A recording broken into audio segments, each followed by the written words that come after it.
strings.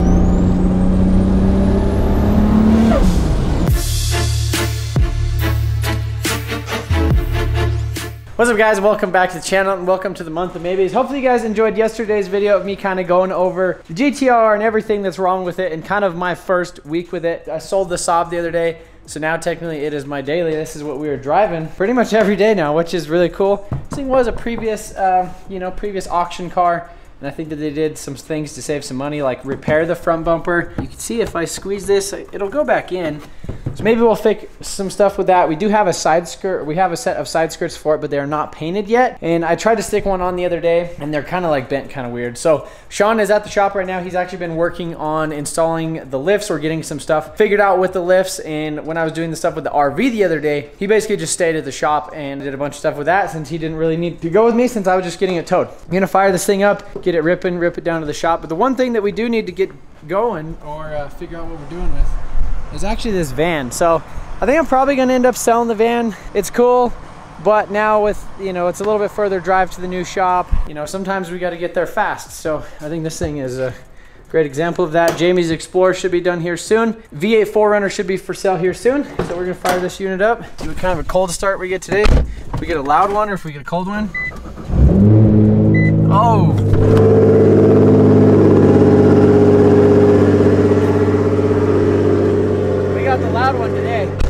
Sometimes it gives us a weak cold start, sometimes it gives us a big one. So the other day somebody was commenting on the video and they're like, why do you have a radar detector? Why don't you just use Waze? Where we're at in Colorado, it's not really like a crazy population like Denver or like Dallas, Texas or something like that, where there's a lot of people using the Waze app, tell you where cops are or if there's any wrecks or anything on the road. Not a lot of people use that, so you can't really rely on that. I'm gonna say that we have some in the area that are very sneaky. And so what you gotta do is you gotta run the radar, but I said, why don't you just use both?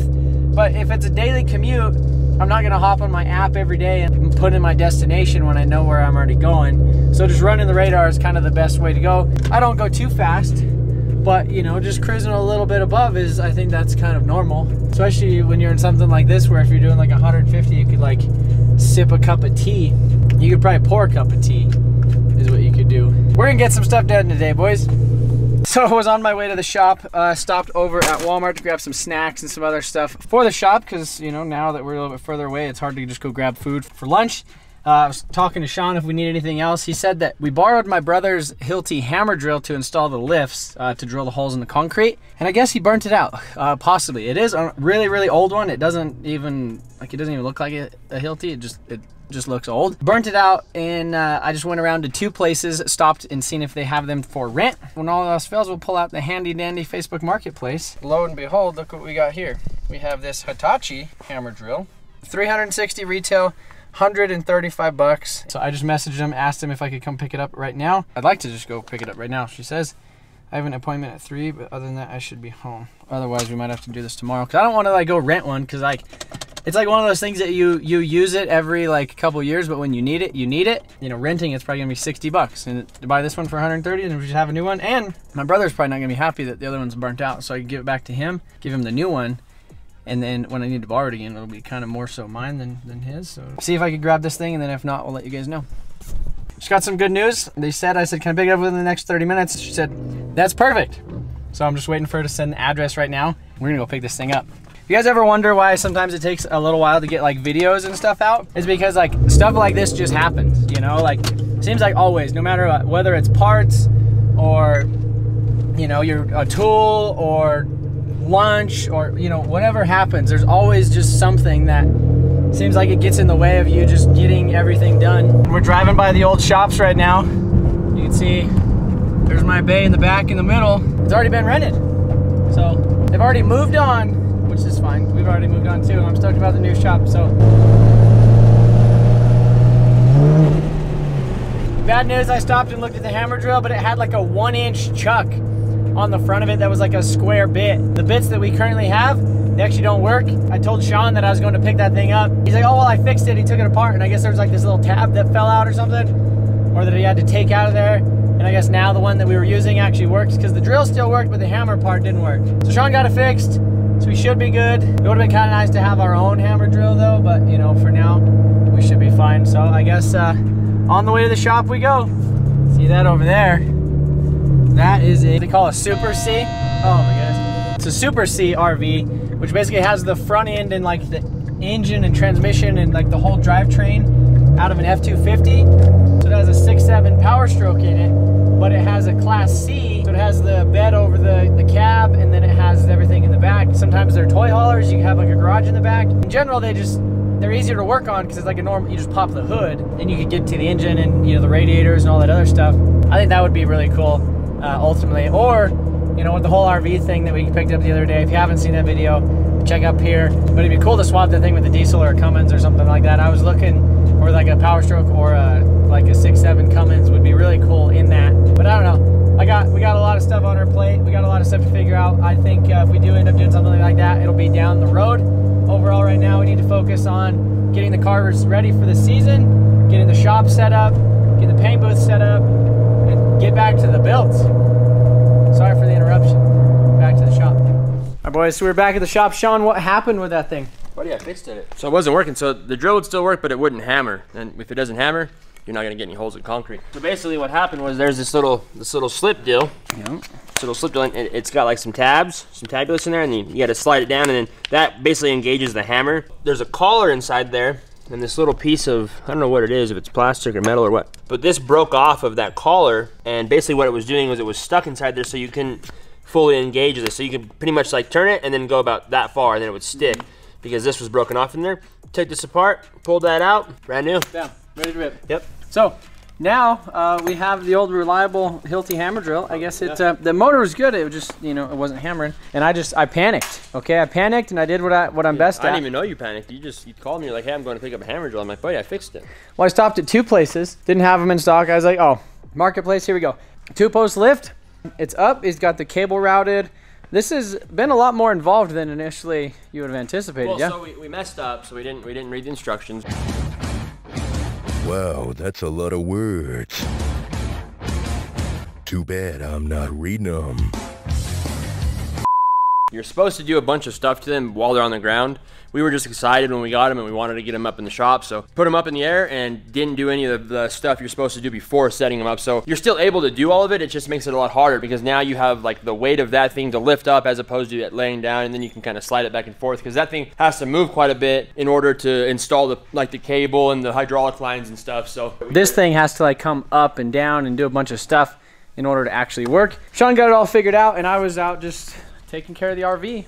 Yeah, you know, picking up another RV, buddy. Picking up another RV, which I'm really, we need to go look at that thing in a bit. I haven't looked at it. For right now, what we need to do is actually get this top plate on it. We're gonna go ahead and stick that thing up on the man lift, get that thing up in the air. This side is pretty much all leveled and good to go. This side right here, we need to get it leveled too. So yeah, but I think what we're gonna do is put the top plate on and then do that, and then we'll level it after that. Or should we try to get it kind of more, we should probably try to level it. Well, so it's sitting exactly where it needs to be based off of the diagram. We can probably level it first from where it's sitting, or unless it is level. I haven't checked it, but it's definitely not level. I'd like to get that. That thing is crooked. That thing is super crooked. Yeah, I think you're probably right. Oh!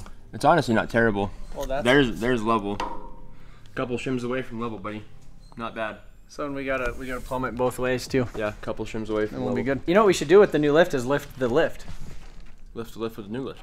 Yeah, but honestly, we need to set the other one up first, and then once they're both set up, we can figure out the wiring and all that, just to make it easier. So yeah, okay. Yeah, it's a lot more involved than I thought it was gonna be, but it's gonna be nice. Here at Motion Auto, big or small, we do it all, buddy.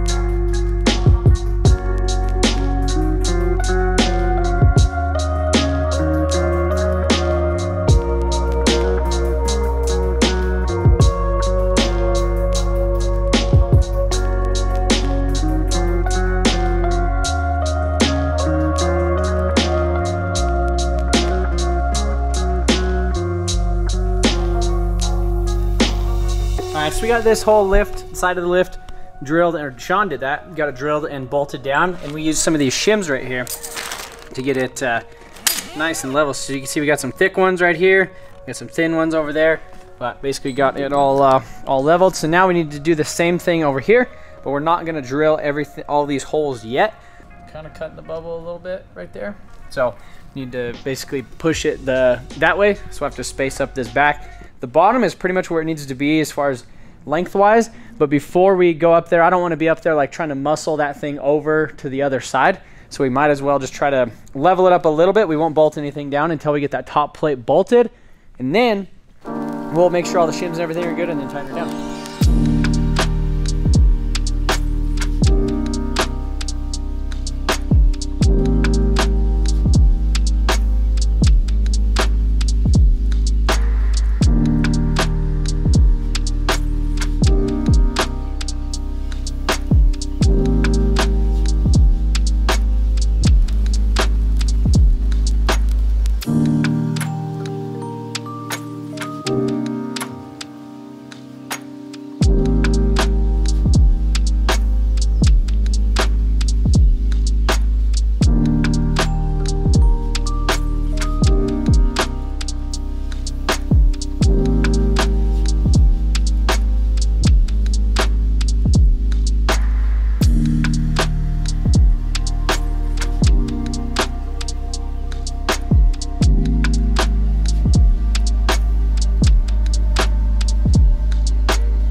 Here.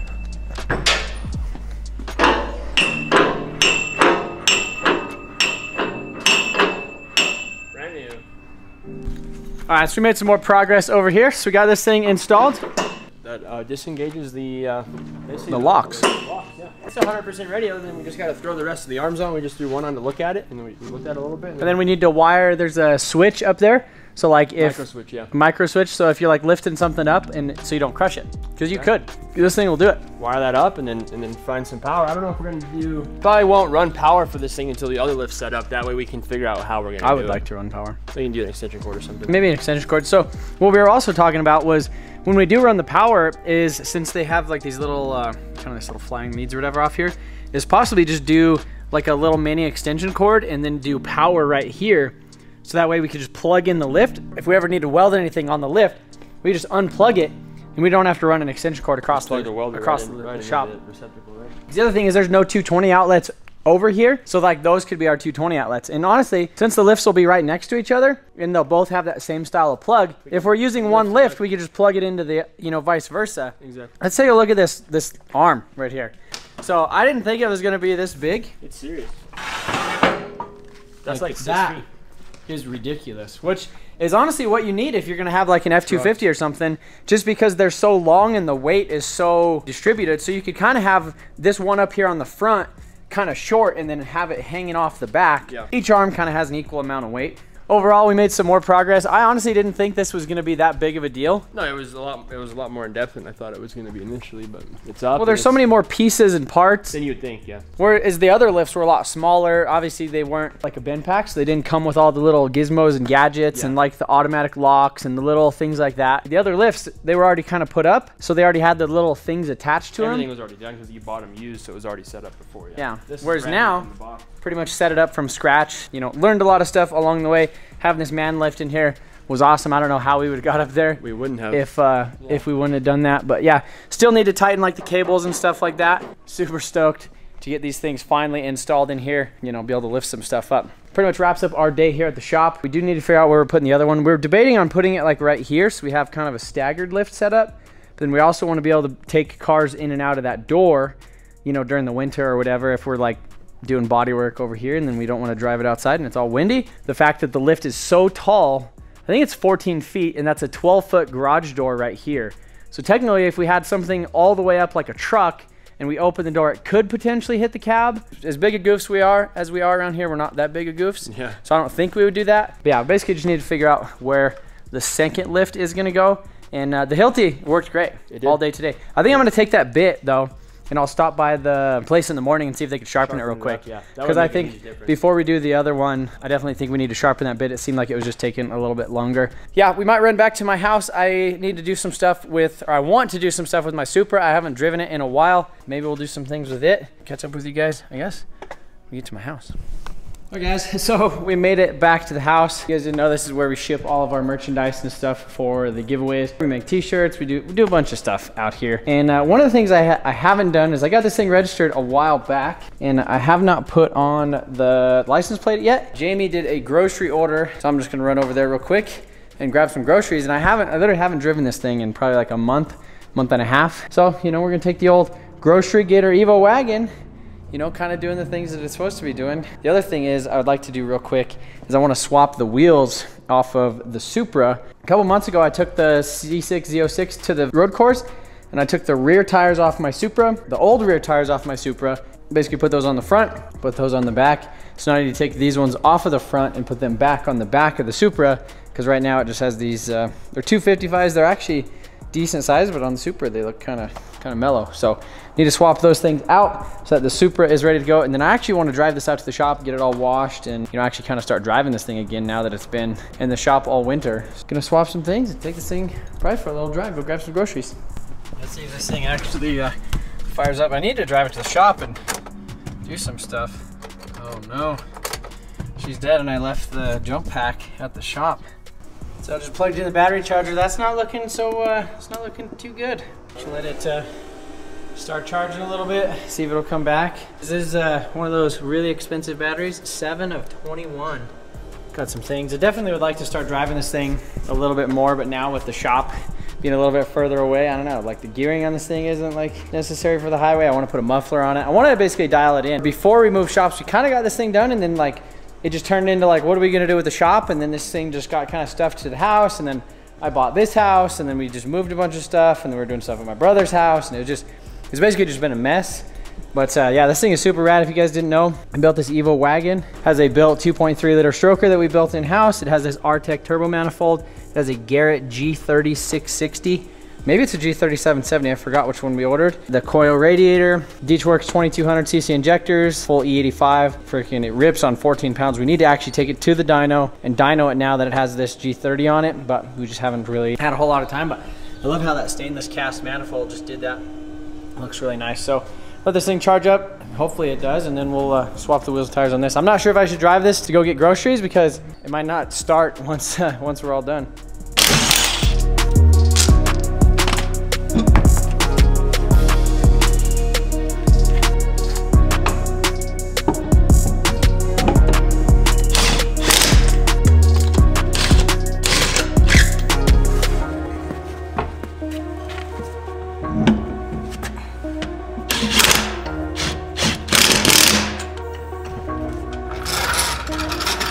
Proper wheels and tires are back on the Supra. Now we need to see if this thing will start. It's been charging for 20 minutes or so, so we got a ding, that's good.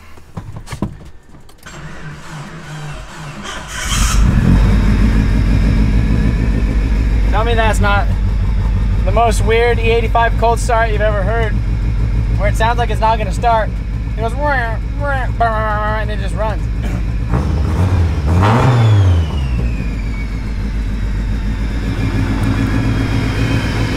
We're gonna move this one out of the way because I don't think, I'm scared that it's not gonna start over there. So now we're gonna fire up the Supra, it should work.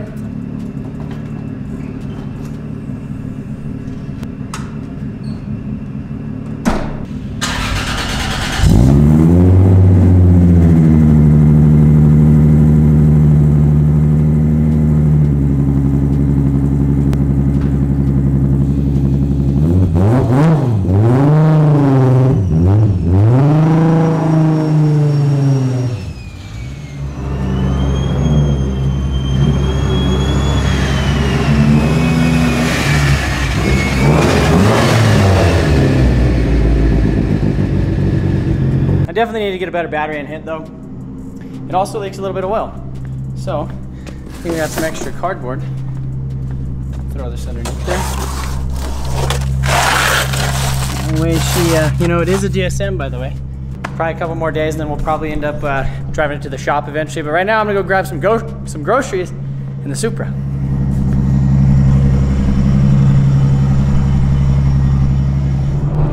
All right, so driving the Supra probably for the first time in at least a month. It's probably been longer than that though. The last time I drove this was probably before we started the IS300 giveaway. So it's probably been almost 3 months, so.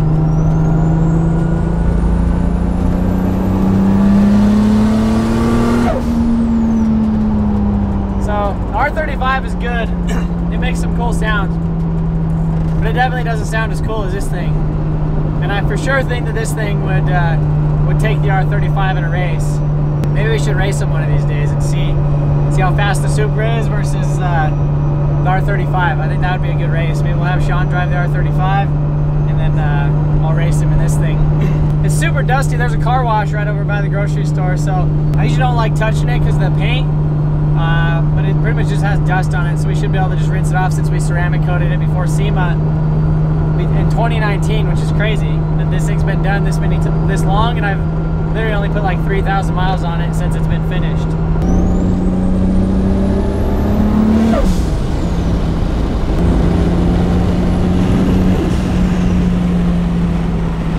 Yeah, this thing's definitely dusty. The kids have been riding on it.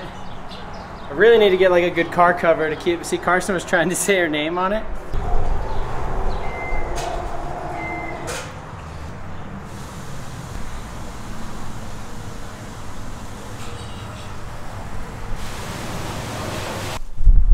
Alright guys, so the Supra made it home with groceries. Great.